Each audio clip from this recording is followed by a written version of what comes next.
Let us try solving for this item. We are to find the number of integers in the set containing 1 until 120, which are divisible exactly by m of the integers 2, 3, 5, and 7, where m is equal to 0, 1, 2, 3, and 4.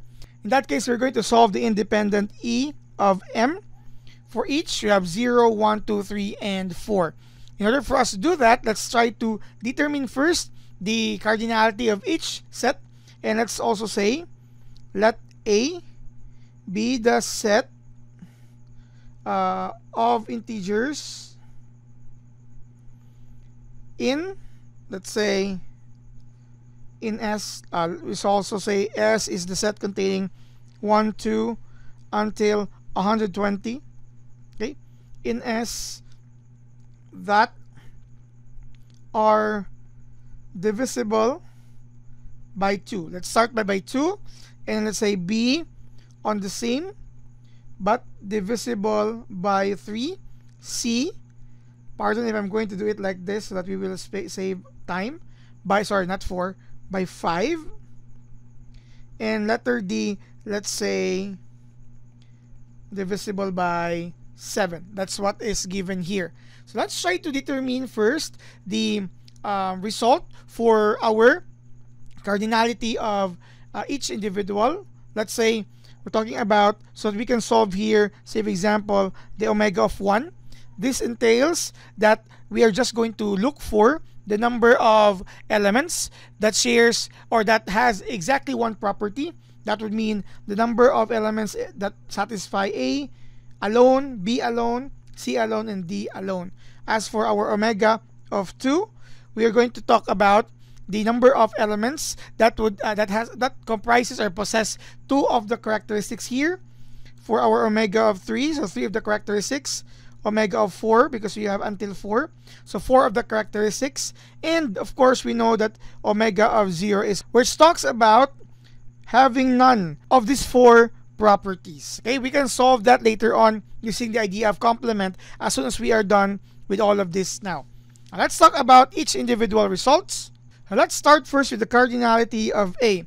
Take that we're looking at the number of integers that are divisible by 2 from the set S containing 1 until 120.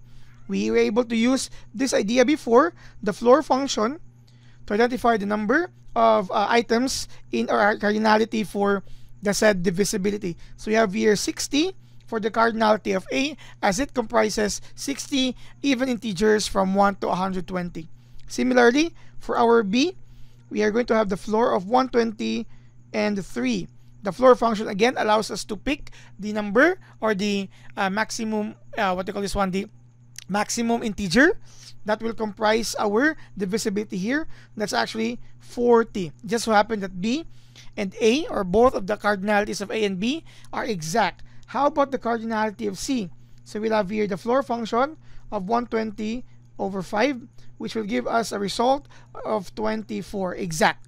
But for D, this is where the floor function is very important. 120 divided by 7, you will get here a result. For if you were to divide 120 by 7, that's actually exact. That's actually 17 something. But since we're going to use the floor function, we have 17 here. Okay. Now, are this enough to identify the result for E of 1, which talks about the number of elements that has that possess exactly one element?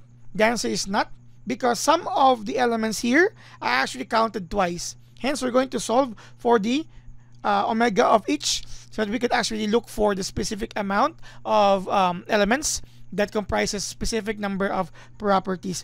I'm talking about one example here. Say for example, let's talk about 20. So 20 is divisible by 2, and at the same time this is divisible by 5. So if we're going to add all of this, they're actually duplications now. Hence, again, we'll be using here the principle, the general principle for inclusion and exclusion. So let's wait for that. We'll return to that later. We are to proceed now to the overlapping. Let's say for A and B, the intersection of A and B talks about the number of individuals that are integers in this case in the set, which are let me denote in this manner, divisible by 2 and divisible by 3. Okay, I'm using this other notation for our A and B. You can also write this in this manner.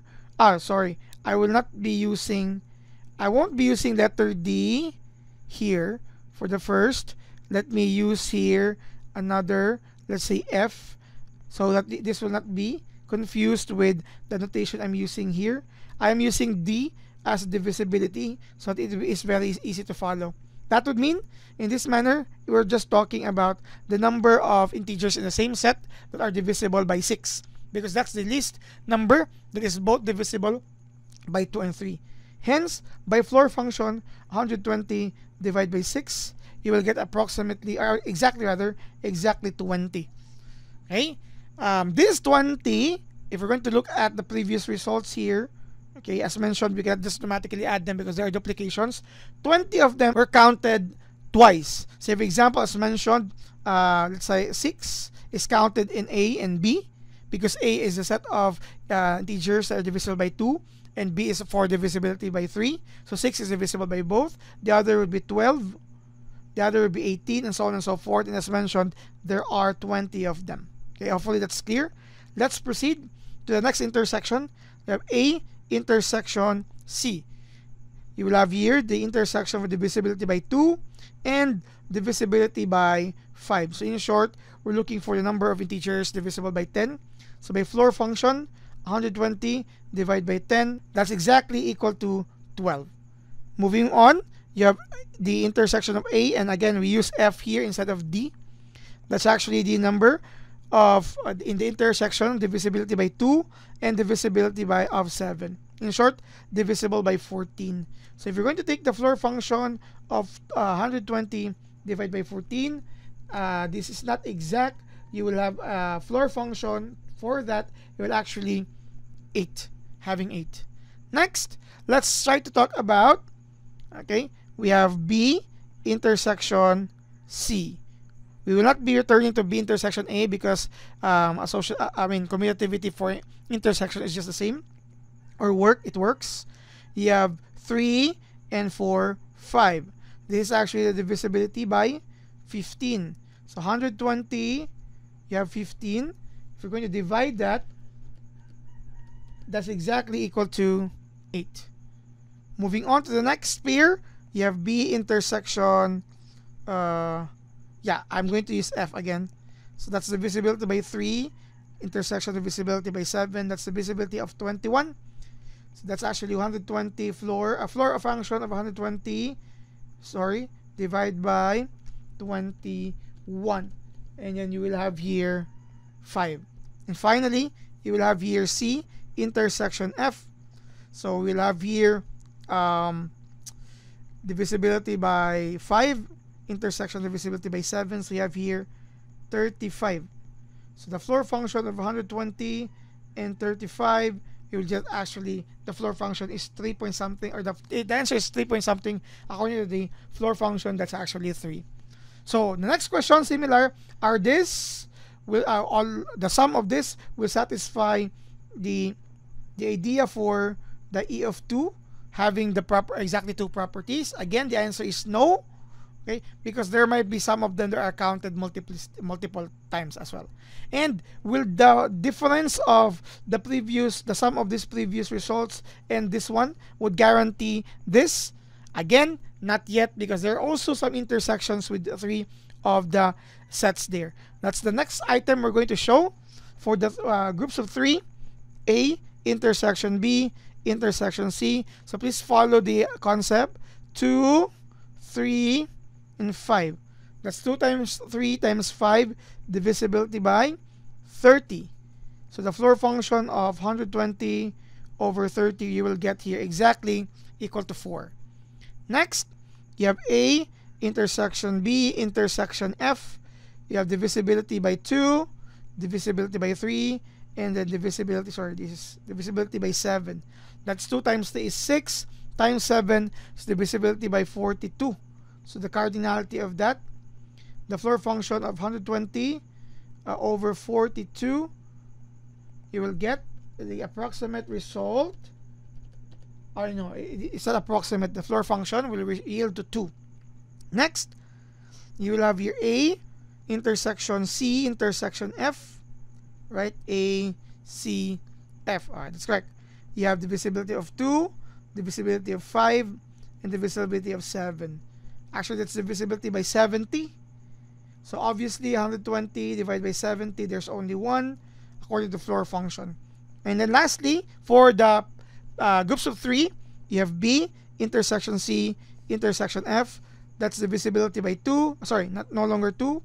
3 intersection divisibility by 5. And in the set of integers divisible by 7. So that's 3 times 5 is actually 35. 15 rather. Times 7, that's 105. And again, that's obvious. The floor function, 105, there's only 1 as well. So again, these are for the 3. Now, of course, you also have the last one. A, the intersection of all. B, C, F. So that would mean divisibility by 2, divisibility by 3, by 5, and by 7. That's actually equal to the cardinality for divisibility of 210.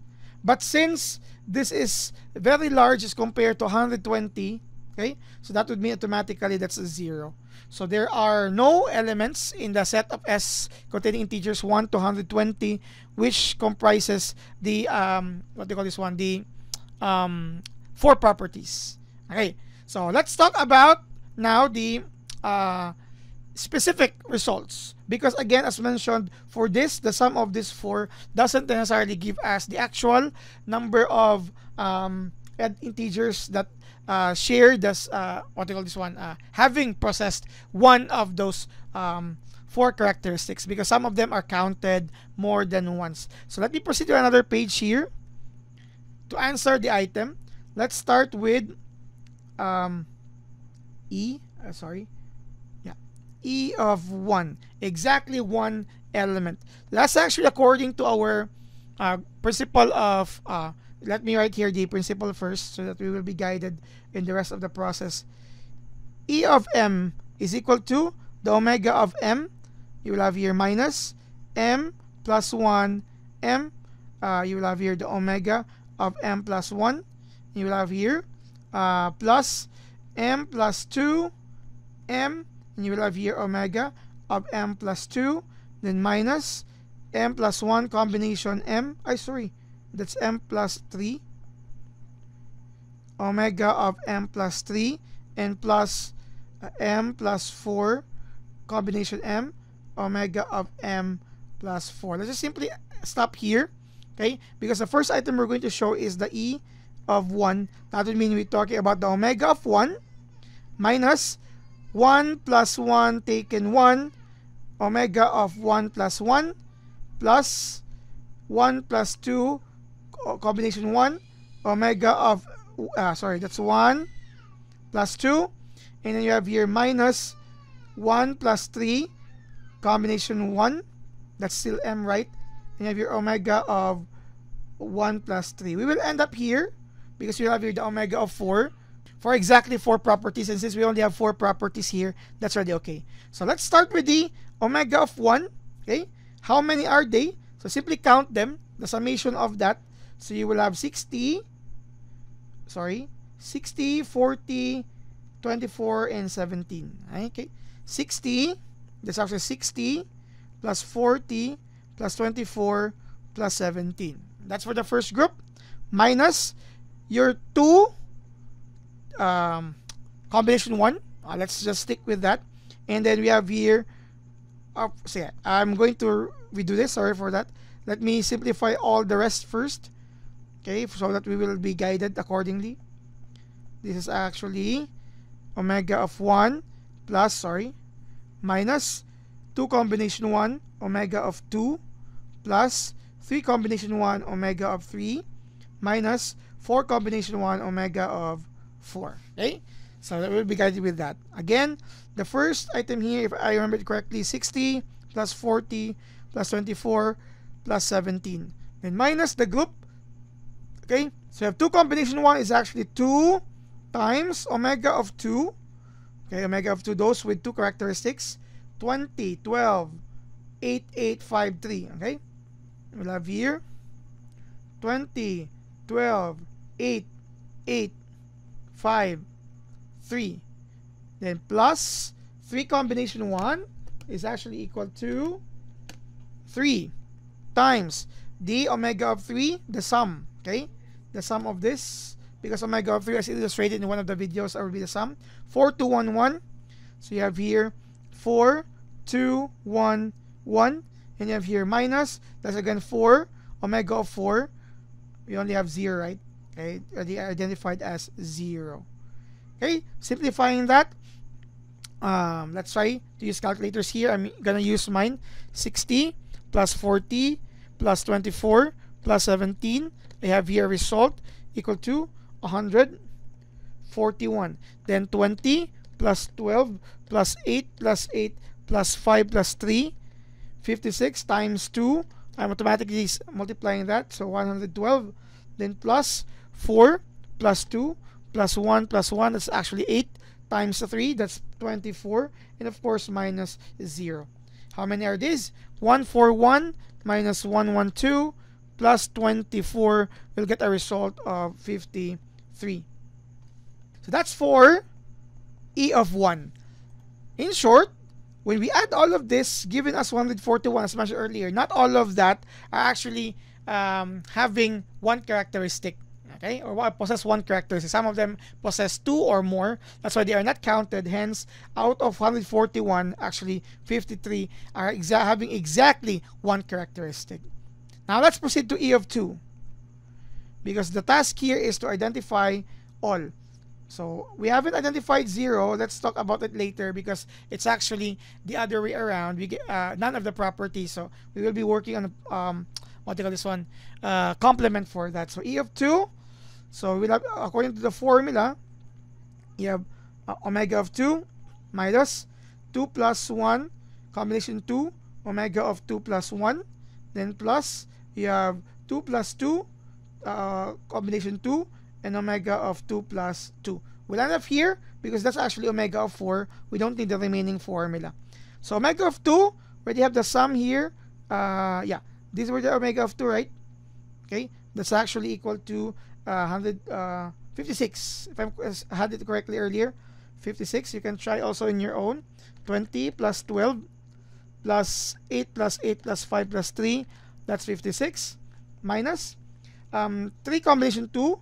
Can we do it automatically? Hopefully you're following. This is actually a 3 combination 2. That's actually a 3 again. Times the omega of 3, which is this one here. So 4 times 2, 4, 2, 1, 1. That's actually 8. Okay? I am doing that because I want to save spaces for some notes later on. Again, this is omega of 3. Then plus, we have 4 combination 2. That's actually equal to 6 times your 0, which is your omega of 4. So this is actually 56 minus 24.